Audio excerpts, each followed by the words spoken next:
The old shortwave radio sat on a dusty table, forgotten amongst chipped china dolls and faded paperbacks. It was a relic from a bygone era, its bakelite casing scratched and dull. How much for the radio? She asked the elderly woman manning the table. The woman peered at her over thick glasses. $5, but be warned, some signals are best left unheard. Lucy laughed, dismissing it as an old wives' tale. She paid for the radio, eager to hear the stories it held within its aged circuitry. Little did she know, the radio whispered secrets far more sinister than she could ever imagine. The glow of the clock radio read 11:59 p.m. Lucy sat perched on her bed, the shortwave crackling with static. She adjusted the dial, anticipation tingling in her fingertips. The air crackled again, and then a voice, faint and distorted. Help us, we are lost. Lucy sat bolt upright, heart pounding against her ribs. Was someone playing a prank? The voice sounded desperate, filled with an urgency that sent chills down her spine. She leaned closer, straining to hear through the static. The voice came again, weaker this time. Please, we are trapped. The clock ticked past midnight. Silence. Lucy waited, holding her breath, but the voice was gone. The next morning, Lucy tried to rationalize the strange transmission. It had to be a prank, a recording, anything but real. But doubt lingered in her mind like a persistent cough. That night, she found herself drawn back to the radio. Again, she tuned to the frequency, the static a wall of white noise. Hours passed. Just as she was about to give up, a voice cut through the static, angrier this time. You shouldn't have listened. The room seemed to grow colder. Lucy's hand trembled as she reached for the off switch, but something stopped her. A morbid curiosity took root, urging her to listen. As she listened, shadows seemed to twist and lengthen in the corners of her room, and the static morphed into whispers that sent shivers down her spine. Over the next few days, the line between reality and nightmare blurred. The radio, once a source of fascination, became an unwelcome guest. It hummed with an energy that seemed to seep into Lucy's very bones. The voices grew stronger, their pleas turning to demands. They spoke of a darkness that consumed everything, of a hunger that could never be satisfied. Lucy tried to ignore the whispers, but they followed her everywhere. They echoed in the clatter of dishes, the creak of floorboards, the rustling leaves outside her window. Even in the silence, she could feel their presence, watching, waiting. Sleep offered no escape. Nightmares plagued her, filled with static and disembodied voices reaching out from a void of darkness. One night, a new voice broke through the static, weaker than the others, tinged with a heartbreaking desperation. Please don't listen to them. They'll trap you here too.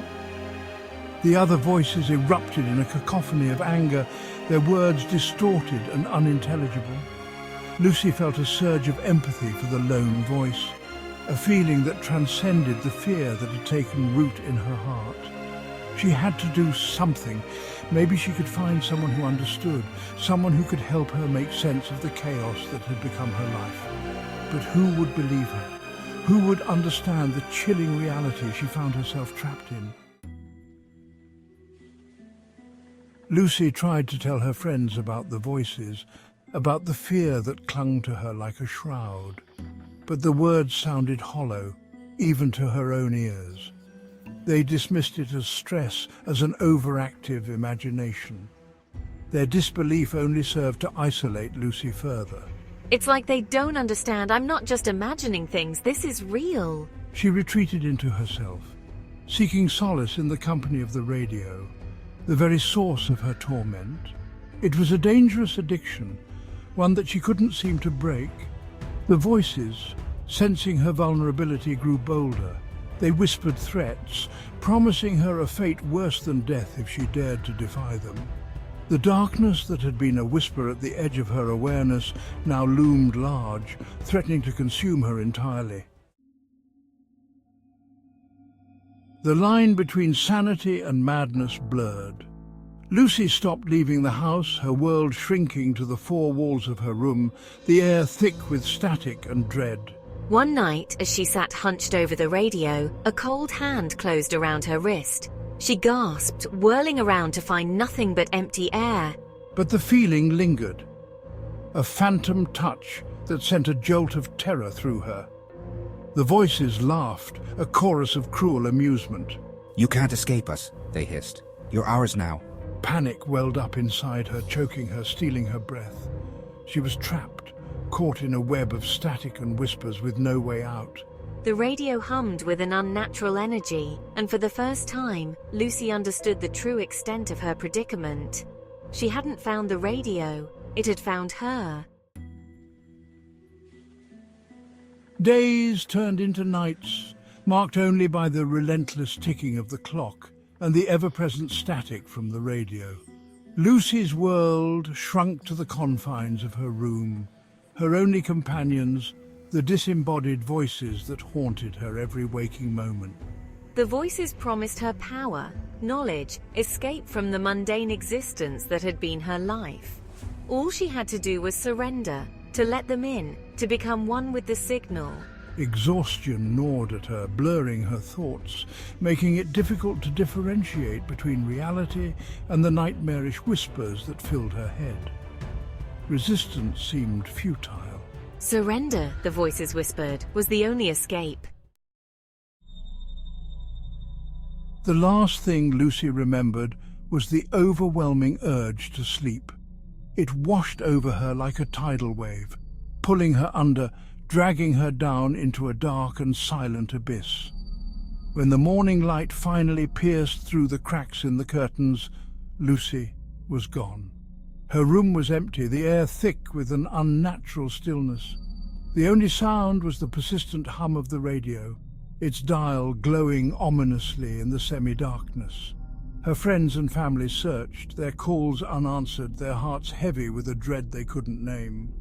But Lucy was gone, vanished without a trace, lost to the static and shadows that had claimed her. The old shortwave radio sat on Lucy's desk, its bakelite casing cold and lifeless, but from its speaker a faint voice could be heard, a ghostly echo carried on the airwaves. "We are free," it whispered, the sound distorted and laced with an eerie triumph. "She helped us, and now she is one of us." The static crackled, then faded to silence, leaving behind an emptiness that was more terrifying than any scream. The radio had claimed another soul, its hunger momentarily satiated, but somewhere in the vast expanse between frequencies the voices whispered on, searching for their next victim. The signal, it seemed, was eternal,